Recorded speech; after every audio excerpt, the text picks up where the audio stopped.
Everyone. I'm going to take the time to make this presentation about how aircraft's flying on a ball is pretty crazy. We have a few people who have already made some diagrams, and I'm just going to come in here and show how these diagrams match and how it is practically impossible to have it be a ball. Now, I'm going to use Auto Cad again, and everybody's going to be able to follow through with this because it's a program and I do everything live. Now, a lot of people say that I'm using PowerPoint and it's a presentation, and that is completely not true. Please learn the difference between a PowerPoint presentation and a live recording. This is a live recording. You can even see the minutes move up. It just moved up right now. Now, let's go over here and back to the Earth radius, verifying that with Google and NASA information that it is 3,959 miles. So let's go over here and make an Earth with a radius 3959. Zoom out because the thing is pretty huge. There we go. Took a while. Now, what I'm also going to do is I'm going to come over here to the Australian government with the atmosphere theme report. I am going to look at what they have here for data, because where the exosphere starts and the thermosphere ends, it really depends on who's making the diagram. So it changes, from 550 kilometers to 500. There's various. They don't have any kind of actual agreement on what it is. They just put it on there, and I'm going to use this because it is on a government website. Now, I'm going to convert these in order to get the ozone layer's distance from the thermosphere to the exosphere. I'm going to take my calculator and I'm going to put in, I was working on something else, hold on. That's 500 kilometers, and in miles that's 310 miles. 300.7, let's just do 311 miles. Now, in order to show that here, I'm going to make another circle. Oops.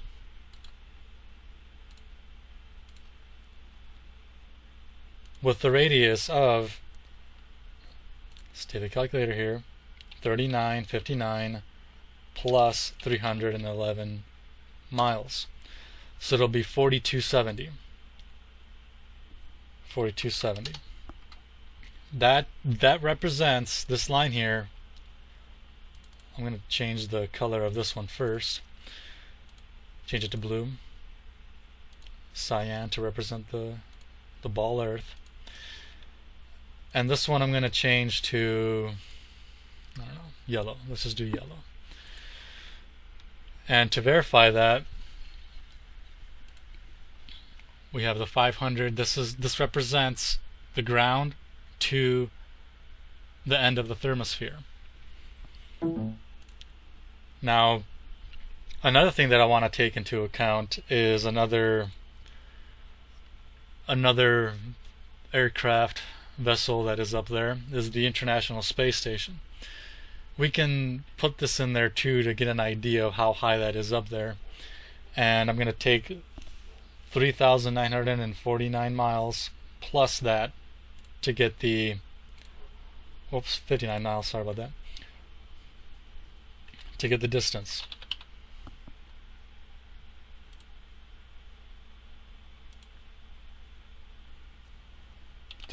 Whoops, gotta get the calculator first. Plus, and to verify, 249, about 250 miles. 4208.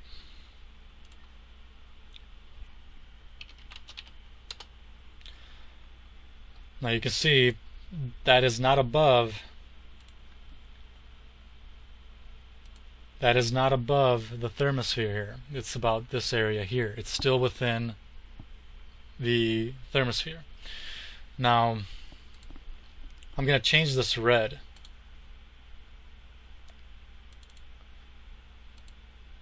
the flight path of the ISS is red. Now,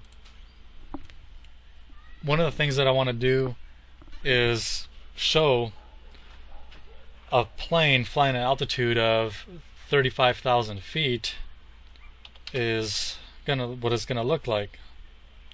So let's start plotting this thing. Go to the intersection, and then we're gonna take the feet. Oops, there it is. And we're gonna convert it to miles. I already know by the top of my head, but gotta put it here for people. So 35,000 feet is about 6.6 miles. So we're just gonna round that down to 6.6 miles. 6.6. Okay. Now you can see from that little line there that represents an aircraft at that altitude, and it's very far away from that. Now I'm gonna plot a distance of a flight trip that goes on constantly and daily from San Diego to Miami. And if you see here, the distance that I measured is about 2,260 miles from San Diego to Miami. Now I'm just going to round that down a little bit just to keep things a little bit simple. I'm going to use only 2,250, which is, of course, not accurate, but it is still less a little bit, about 16 miles.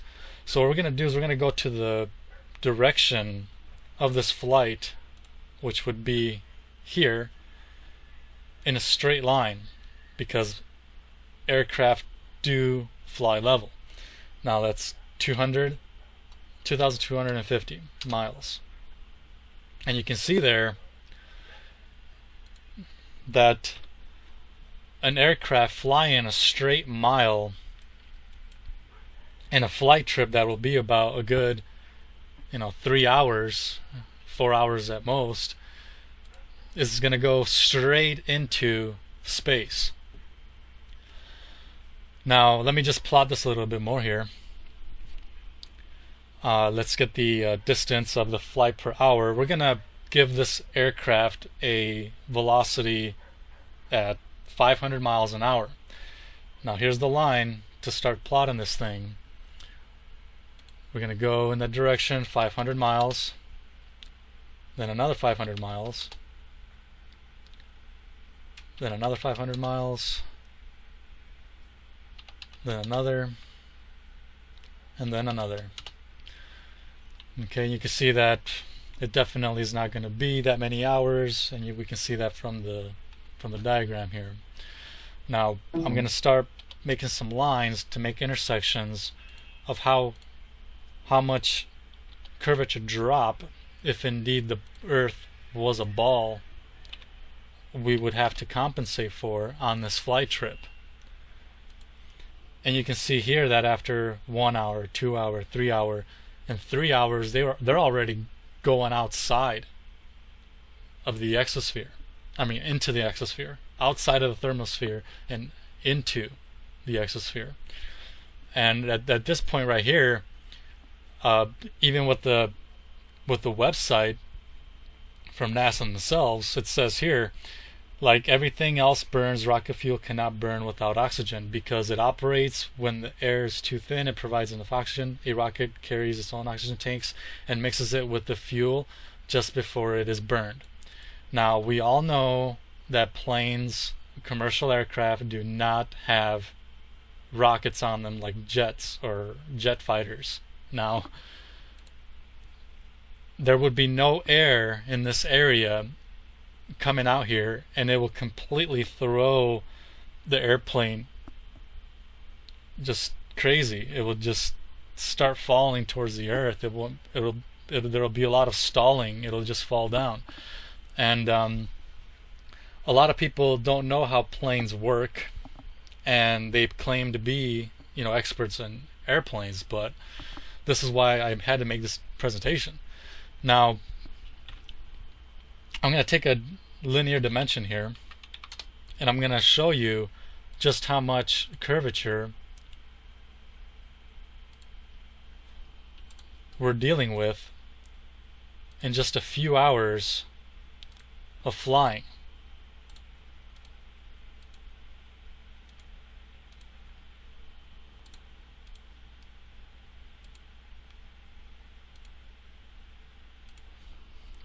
Now you can see after the 1 hour, 2 hour, 3 hour, 4 hour trip,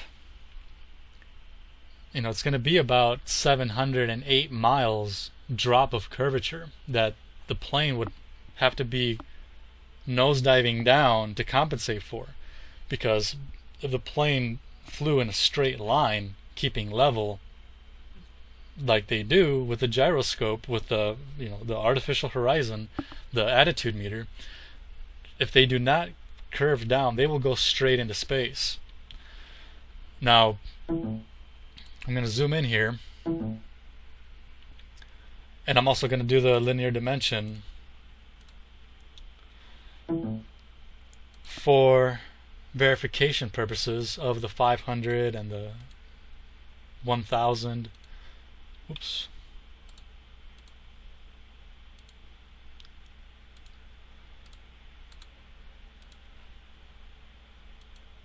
There's 1000. There's 1500.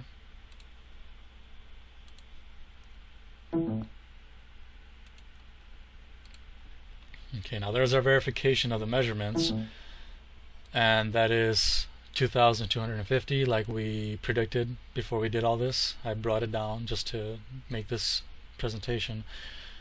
So there it is, 500, 1,000, 1,500, and 2,250. And the drop at the first hour is 38 miles. The second hour is 134 miles. The third is 301 miles. And the fourth, of course, is 708, like I showed you earlier. The thing that goes on with the discussions and people who present themselves as experts in aircraft have really never been inside a cockpit before, or vice versa. They just never even flown a plane either. Now, what happens is these arguments that are presented, I mean, they give us some crazy ideas, and they give us some crazy false data that that gravity has a big play with this, and really they say things like that there's a gravity gauge on the airplane cockpit, that there's also a curvature gauge on a airplane cockpit. Now, a lot of people have never really even been inside of a cockpit, and they just state that there is. I mean, what happens here is that there's an attitude indicator, which is the artificial horizon and the gyroscope that maintains the plane level, and there's also the altimeter right here, and they're really close together on this cockpit because these two things are the ones that maintain the plane level to the ground. And right here we can see, I could state all these vocally, that there's a transponder, there's a course deviation indicator, fuel gauge, RPM indicator, throttle, propeller, mixture, manifold, trim. I mean, I'm going through these fuel sector, directional, the fuel pump switch. I mean, there's so many on here, and you can see that, make it a little bit bigger, there is no such thing as a gravity gauge, and there is no such thing as a curvature gauge. When people say this to me, I think they are crazy. I really do. Now, when I come back here and I show you how this works, is that the altimeter, it goes, it keeps the altitude of the aircraft. It shows that it's always maintaining that altitude. And then you have the attitude indicator, which is a artificial horizon. And here is another website that explains it, theendurancecorner.com, instrument training, that the attitude indicator is also known as a artificial horizon. It depicts the plane's attitude, whether it's banked, climbing, descending, or level. And I made a diagram to make it a little bit more clearer, because there's a lot of diagrams and everything that I'm showing. It's kind of hard to keep up on all at the same time, so I just made one simple one that would have all these in there. Now the attitude indicator is the artificial horizon level. It has a gyro compass inside of this little gauge. You can see here that this here maintains itself level with the aircraft. For instance, this artificial horizon here moves when the plane rolls, or it pitches or anything. If you don't understand the terminology that I'm using, here it is. Here's the perpendicular axis is a yaw. So if you're looking at it from overhead, it's turning left to right and it's not moving up or down. Then we have the pitch, which is up and down from the nose. And then we have the roll. And if we see here, this image, this airplane is rolling to the left and the gyro compass moves with it. Now, another thing that I want to show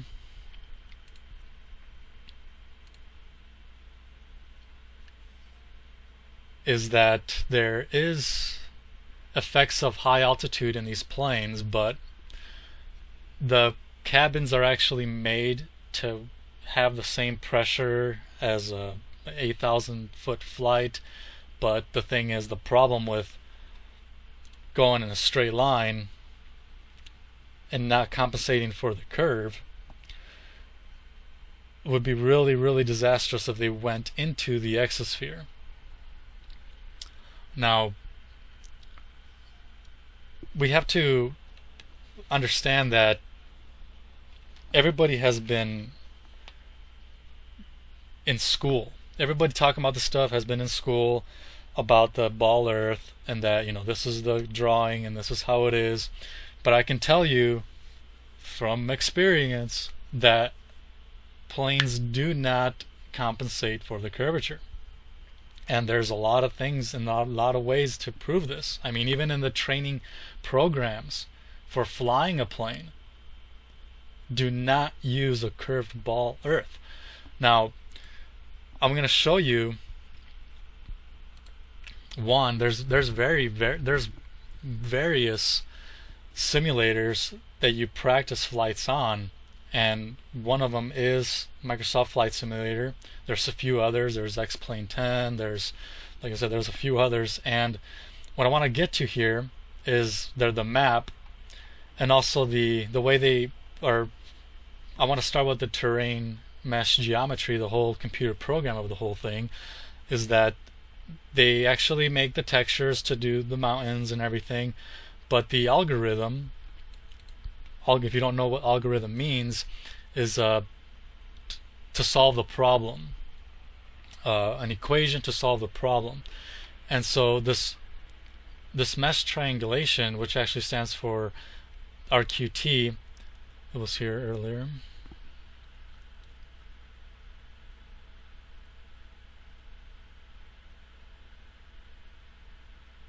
Is restricted quad tree triangulation. Sorry, it was right in front of me. But the restricted quad tree triangulation, or RQT, it generates the seamless mesh whose complexity depends upon the roughness of the terrain.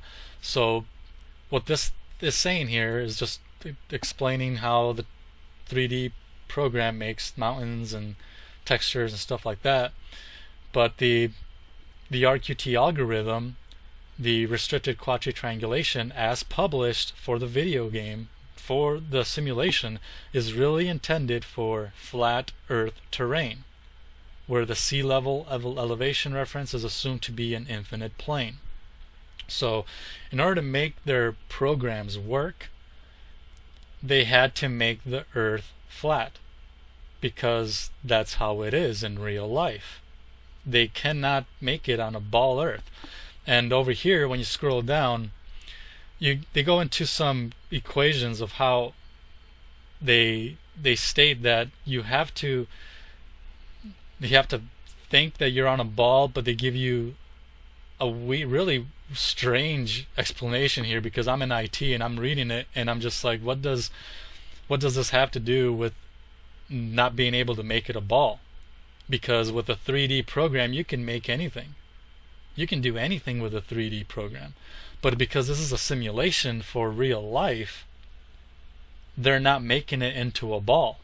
So here it is, folks. The equations must evaluate 64-bit floating points and prevent loss of position. The 7 significant dishes of 32-bit floats, and they represent the point door submeter accuracy, since the rendering pipeline Direct3D in this case uses 32-bit floats. Now I'm reading that, and to me it's just complete baloney. Direct3D using 32-bit or 64-bit memory has nothing to do with not being able to make the world a ball. The 32-bit and 64-bit are actually just the differentiate of if you can use a 64-bit operating system or a 32-bit operating system that can handle, 32-bit processors with an operating system can only handle 4 gigs of RAM. And 64-bit operating systems can handle more than 4 gigs of RAM and are able to process faster and things like that. It has nothing to do with not being able to make a ball. Like I said, you can make anything with a video game. And here we have a terrain local origin, which is telling you this is the terrain of the triangular mesh. It's intended for flat Earth, and it has a perfect 90-degree angle. And then it wants to tell you that it has a camera looking down somewhat. If you've ever done a simulation, or if you've ever seen anything, even on a video game, they don't compensate for the curve. Even for training for the airplane flights. Now, I'm laughing because, this is right here in your face. It's insane. Now let me take some time here to recap, because there's a lot of information that I went through. I don't know if I covered everything. I hope I didn't. But yeah, the thing is, not too many people are able to think this through very well. They honestly believe that they are flying level, and then they have a little globe on the side like, hey, remember, you're on a ball. It's really, really cynical. Now, I can take this diagram here, this presentation, and that, there's about quite a few airplane flight pilots out there. If you've never looked at it, there was in February in Seeger, in Flyer magazine, February 2015, there are approximately 100,000 commercial pilots. Now imagine the ones that are not commercial. There's over 100,000 commercial pilots. That's 1,000 or 130,000 commercial pilots, of which 4,000 females are part of that. That's pretty. That's a 32-to-1 ratio. Ladies, you got to step it up. You can't be thinking that you can take selfies all day on Instagram and have a life. Step it up, ladies. I'm sorry. I'm seeing this, and it's pretty funny. Alright, as you can see, I had to stop the video there for a minute, but where was I? I was talking about the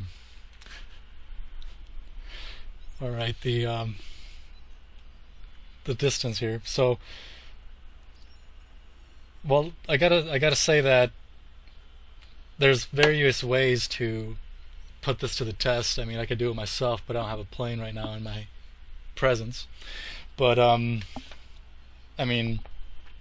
in the question of any kind of science or any kind of debate or discussion, and even in the authority of over 1,000 professors or mainstream scientists or even pilots right now, the authority of thousands of them is not worth the humble reasoning of just one individual.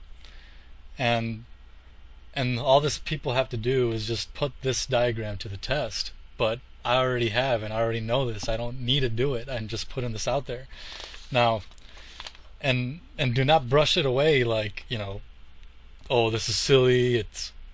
This is an insult to my intelligence. Blah blah blah. Hey, I was there a long time ago. You cannot deny this.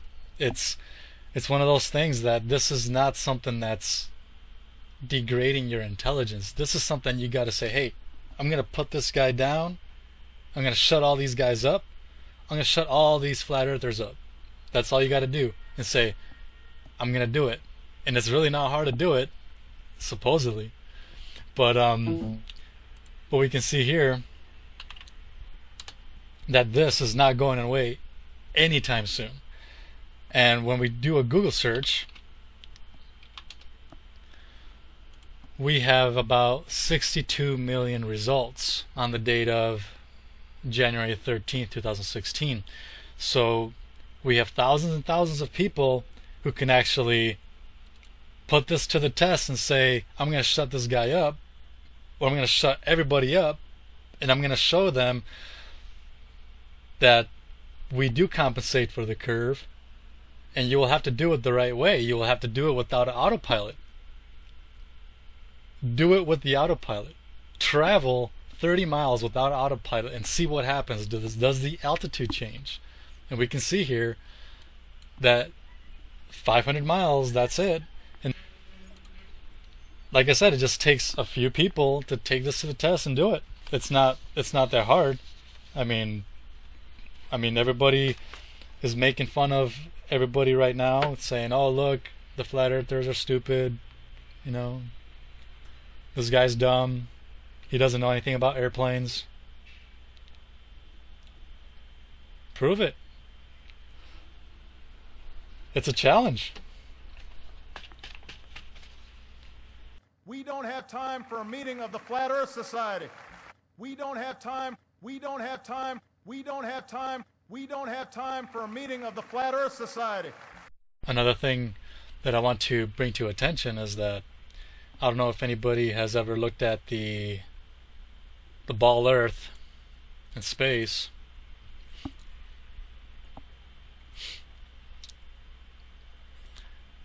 And this is real time.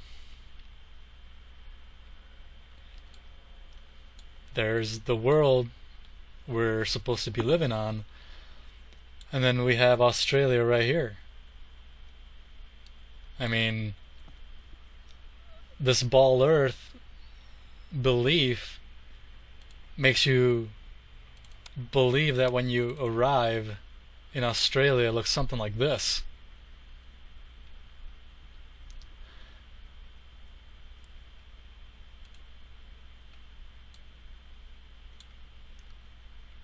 Look at it. Does that make any sense? Does that make any sense when you have a cockpit doing or a horizontal, artificial horizontal horizon, and the altimeter that are monitoring the aircraft's movements the whole time, but you fly to Australia and you're believing that you do this.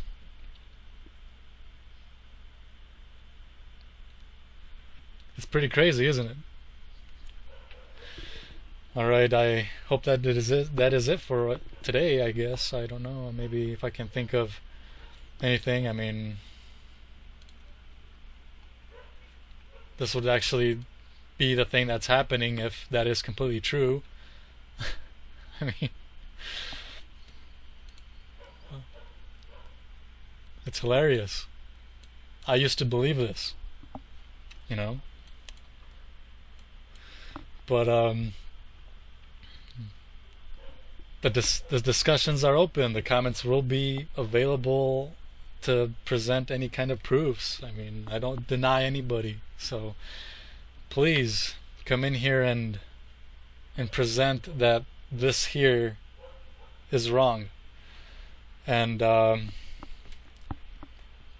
keep the insults to a minimum. There's no need to offend everybody. I mean, you have people that believe in Bigfoot and Nibiru and all this other crazy stuff, but if you tell people that the Earth is not a ball, people will literally try to kill you. It's pretty funny. But there you have it. Show somebody, present it to somebody, and I'm gonna go get some coffee right now because I'm gonna need it. Take care.